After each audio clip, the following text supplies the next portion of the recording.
So we're asked to use the substitution method to solve this linear system. First, let's call this equation equation number 1, and this one equation number 2.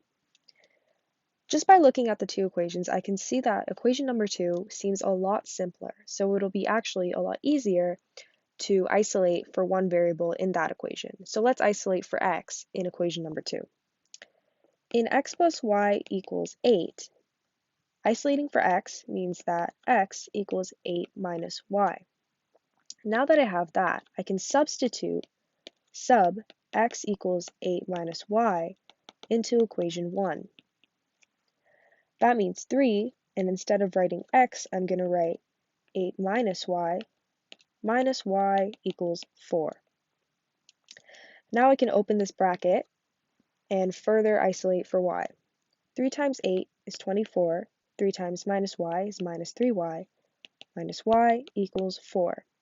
I can add my like terms. 24 minus 4y equals 4, which means 4 minus 4y equals 4 minus 24, which means minus 4y equals minus 20, and y equals minus 20 divided by minus 4, which means y equals 5. Now that I have y, I can sub that back into equation 2. So let's sub y equals 5 into 2.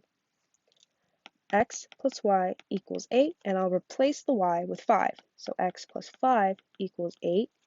That means x equals 3.